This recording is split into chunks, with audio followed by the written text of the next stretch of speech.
In a studio that's in a basement comes the epic story of how two friends changed the future of the movie podcast game forever. The reviews are in. Boys Life magazine gives the High Side podcast 4.5 acorns. The Daily Bugle says, these guys are super legit. And Pope Francis declares the podcast as life-affirming. From the kid who tried to get smart with David Spade and got fucking old. You're still out.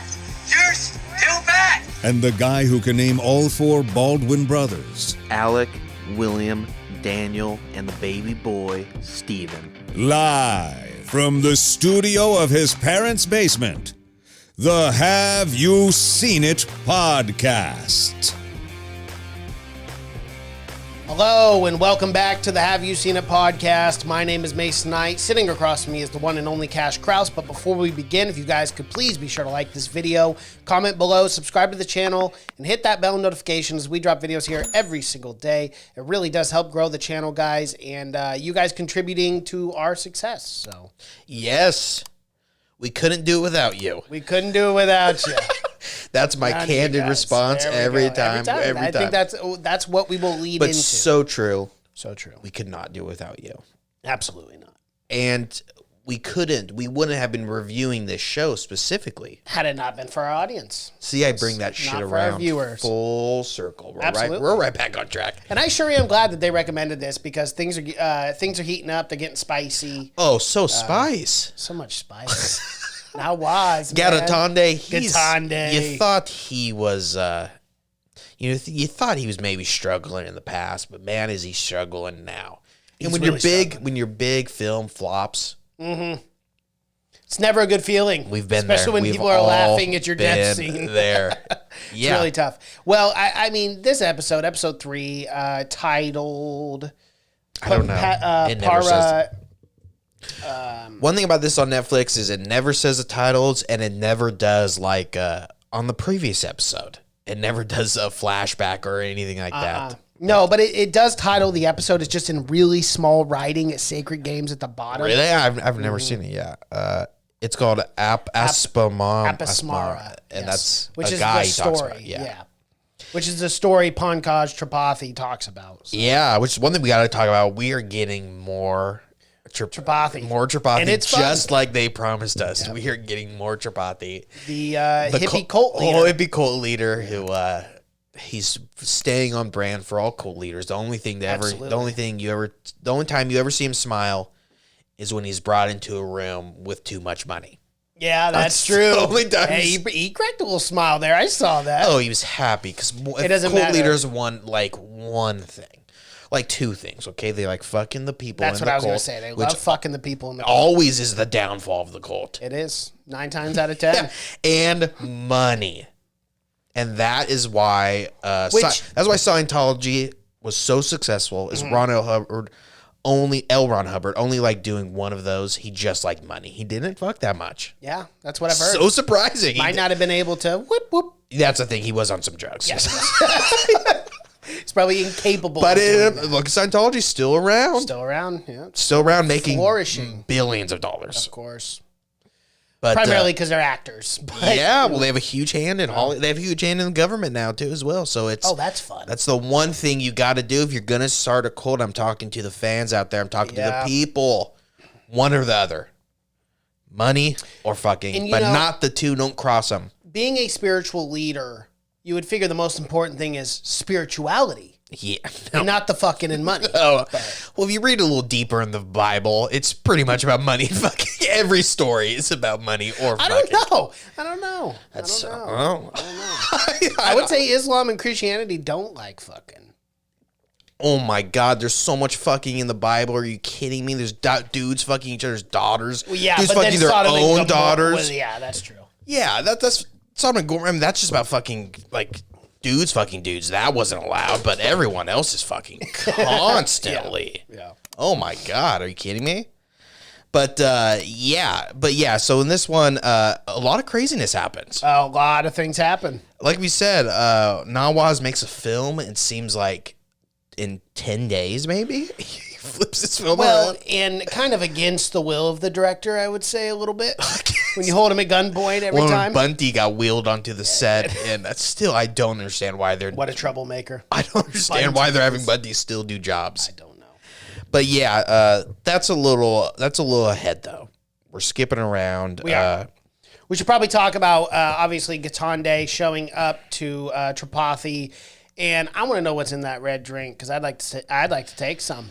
Yeah, it's... Is it well, they say what it is. LSD? Is it? I don't know. Well, that's what he starts, because remember, that becomes his only business. Mm-hmm. He starts sending that shit all over the world. And remember, they're putting in the statues and stuff. I can't remember what it's called. But yeah, I thought it was just a tea. But man, I gotta have a hell of a lot more than a tea. Yeah, because remember, during this episode, he's kind of freaking out. Gitande is, and he drinks some of that tea. And every time you drink that tea, it kind of calms you down because it's getting you high as fuck, probably. Of course. But yeah. Well, then Gitande realizes that the biggest thing for him, that what he desires most is to be powerful, but more importantly, to be known. Well, he starts to realize to not be forgotten. That people are, their minds are fleeting. That as soon as you leave, people move on to the next big thing. Yeah. So he realized, even though he made just absolute anarchy in Bombay, and remember, it was chaos.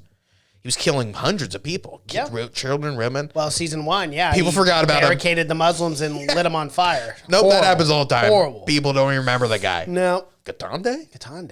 That sounds like it rings a bell, but that was the mailman, wasn't it? No, it's not the mailman. Where did he move? That was again? the guy that killed the mailman. Remember, for not paying his debts. Yeah, they're like, they just totally. And then that's when he starts to be like, well, fuck, why am I doing this then?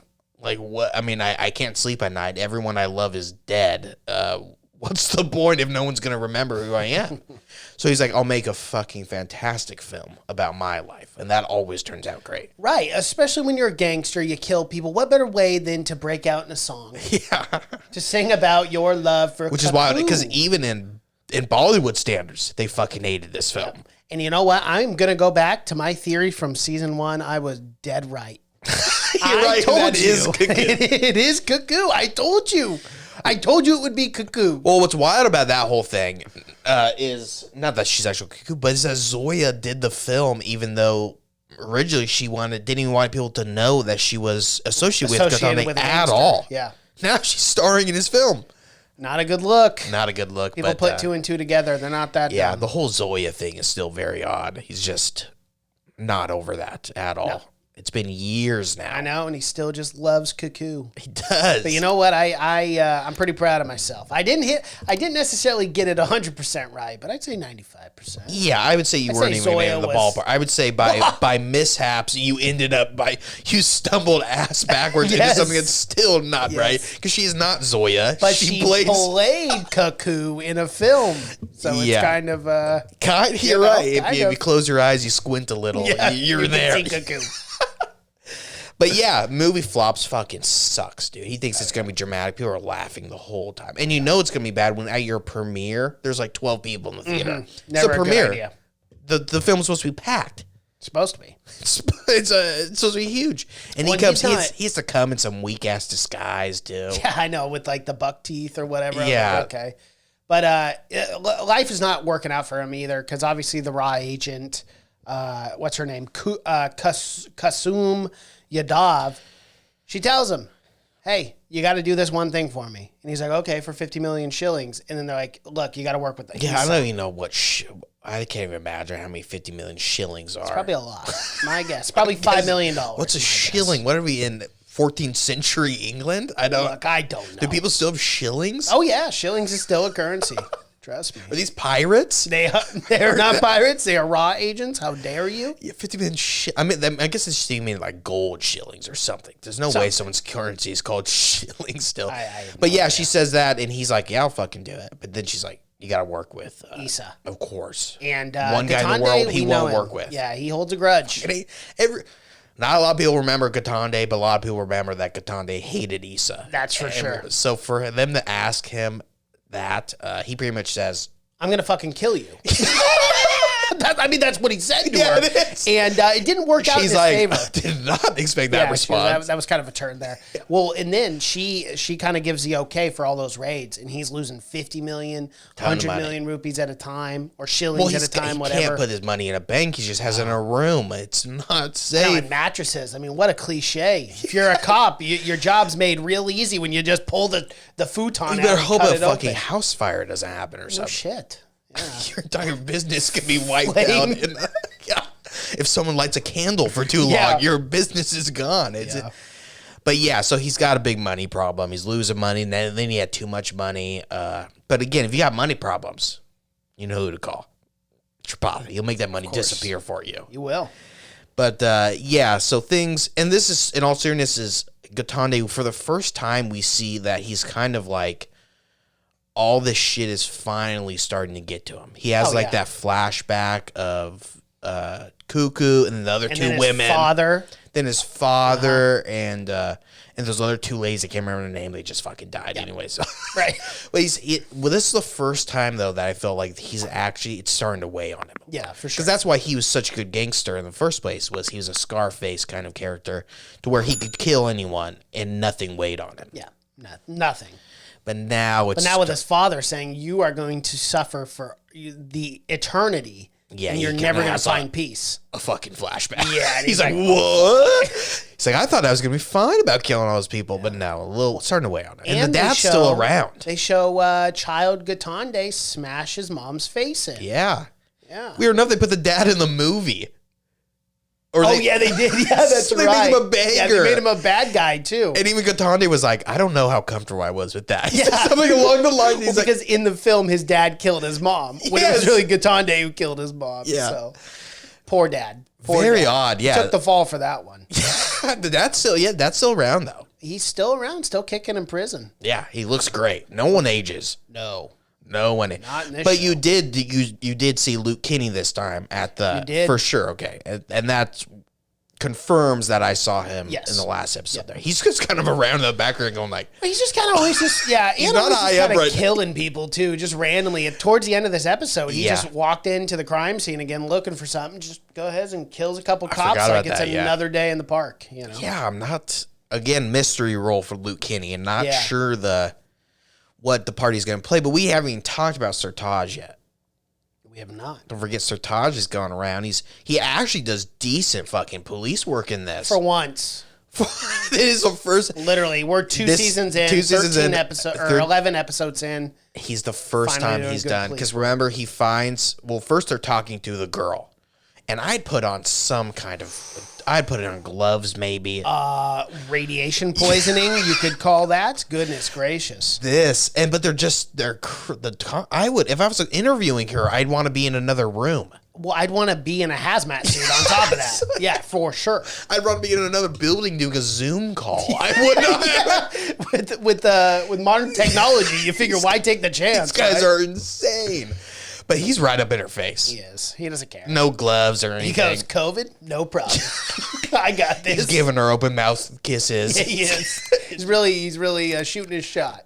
But basically, this woman who's got third-degree burns on 99% of her body. Yeah. She's like the only thing she can say is twins. And then through good police work, they're able to like backtrack. Like they end up finding like where they got the medicine from, and then they track where the deliveries were going. It's good police work, and again, the first time we've seen it. First time. And had they been doing this kind of work, the show would have only lasted 2 episodes. Yeah, it would have. I think everything would have been done. You know, we would have wrapped found it. this Yeah, but so they actually do, and they end up finding the twins again. They know that they have like uranium, plutonium. They know they have this dangerous shit, but they're just going in, their guns blazing. No regard at all to their own human life. None. Yeah. Because you could bust in, it could be a lab. You could instantly be hit with fucking radiation and shit. Well, But no, they don't have no idea. They bang down the door. They find the twins, who of course not have doing so well. radiation poisoning themselves.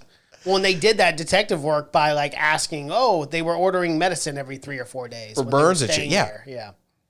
But like, think about it, Sartaj.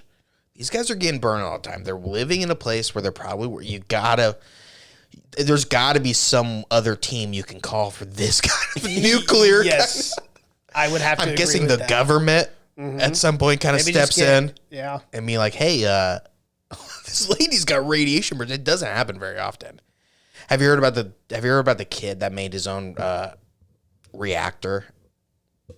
His own reactor. This happened in the 80s. They put him in prison for life. He was 15. Oh, poor kid. No, this They kid. locked him up. Well, the government. Yeah, that's what I'm saying. He made his own reactor in his parents' shed. He had lethal amounts of uranium that he got through collecting. In the old days, there's these clocks called uranium clocks. They glow naturally because of uranium. People before they knew, so he would collect these old clocks and take the uranium, and he had a lethal amount, and he ended up getting severe radiation burns. The government ended up having to come in. They had to end up like throwing the uranium in the ocean And throwing the kid in the ocean as well. Because this they don't crazy like that. shit, dude. It was this but this kid, but like when they figure this out, his entire block could be picked up with radiation, like on the Geiger counter. Yeah. His entire block. That's wild. So these guys to just be fucking bursting. I mean, they really, I don't think, know the effects of radiation. No, I don't yet. think, not entirely. But yeah, it's a crazy, that story is a crazy story about just a 15-year-old living the American dream. What I am curious. Do you know what happened to that kid? Did he disappear? Or? He ended up having to. There was something wrong with the kid later on, not because of radiation, but there was something just wrong with him in the first. He's obsessed with chemistry, but he ended up going like 20 years later and trying it again. He was real methed out though, real strung out. I think he might be in jail. I think he might be dead actually. He's probably dead. He didn't have a great life after that. Probably not. No. But had they pointed that in the right area, he could have been a famous chemist or something. But he was just obsessed with the wrong shit. But yeah, that's pretty much what I was thinking about this. Like, I don't know, radiation is one of those things that scares me more than anything. Because I've seen, like, just I've heard the horror stories about it. Not Sartaj, though. We also have to talk about Sartaj. He took the red tea. He did. He goes back to his partner in that moment when his wife is, pretty much being like, hey, you killed my husband. He was just with you. What the hell happened? So he had to go through that trauma and guilt again. Yes. If anything expresses guilt, it's a nice cup of heroin tea. Yeah. Red blood tea. I gotta find that tea. I can't remember what it's called. The blood of the children? I can't remember. Something. I don't know. Something like that. But yeah, he takes the tea really helps everyone out. It does. It does. I'd like to get my hands on that. Hey, Jordan Cole. I hear they're giving you all kinds of drugs these days. Well, you know what? Scientology, I don't think Scientology gives you drugs. That's unfortunate. They're the worst kind of cult. They are. At least allow me to have a little fun if I have to sign a 1 billion-year contract. They don't allow you to have any fun. You have to work for years as like a maid. Oh, yeah. No matter They're called Sea Orgs. Yeah, well, that's fun. That was when they had the boat. Well, they're still called Sea Orgs today. Well, Sea Org is the name of the organization. Right, but that's like you're the person that is a Sea Org. Yeah, but you don't have to go on the boat shitty anymore. tasks. You don't have to go on the boat. You're just a slave. Before they went on a hilarious, where they trapped on a boat with fat L. Ron Hubbard as he makes you wear sailor outfits and clean up and like wipe him and shit. Like, yeah. Fun. To be truthful, I'd rather join the Tripathi cult. They just seem like they're having a much better time. And you get drugs. Drugs a lot. Drugs You wear those fun. cool outfits. Yep. But Luke Kenny is in it. Luke Kenny. You can always Luke a familiar face I can always rely on. Yes. But, primarily because he stands out. Yeah, that's how I caught him in the background. I know. It's like this glaring white Indian guy, white pale guy. white man. One more thing, there's the funniest fucking scene in this film, or in this episode. It's the funniest part of any episode that I've seen in Sacred Games. It's when he's on the phone talking to whatever the lady is that has the gun. Oh, yeah. And he's like, I'm going to make a movie. And she just laughs in his face. She's like, ha ha, you stupid fucker. And she's saying all this mean shit. Yeah. And he just hangs up on her. And he's like, he's freaking out. And the guys are inside the boat. And he's yelling, I'm going to make, but they can't hear anything. And then he's like, just nod. Just nod. And they're like, great idea. Funny. And he's yelling. He's like dancing around. And they're like, and one guy goes, is the boss saying something? He's like, Just nod. Just nod, and they're like, yeah. It is so It's true, though. So damn When funny. you have a boss like that, Oh, you he's just, yes, man. You are a yes, man. Otherwise, your head's gone. Yeah, absolutely. Yeah, well, that what got him to make the movie. He's like, I'm getting all these thumbs up. I know. He goes, everyone thinks this is a great idea. I'm surrounded by people who really think my ideas are great. These guys wouldn't lie to me. No, of course These are some of my best friends. They're not scared of me. No. Some of my best friends. Yeah. No, we're friends. We're friends. But I'll kill you if you disagree. Yeah. And if you offer him a job that he does not like killing someone, he'll just go, I'll fucking kill you. Yeah. And walk away without... I'll show you how much I like this idea. Walk away by without killing giving you. you any reference. I guess it's a no. No. It's a hard no. It's a resounding no. All right. That's all I got for episode 3. Well, that is our recap for episode 3. If you guys like what you've seen here, please be sure to like this video, comment below, subscribe to the channel, and hit that bell notification as we drop videos here every single day. Thank you so much for watching and listening. My name is Mason Knight. That is Cash Krause, and until next time. Bye.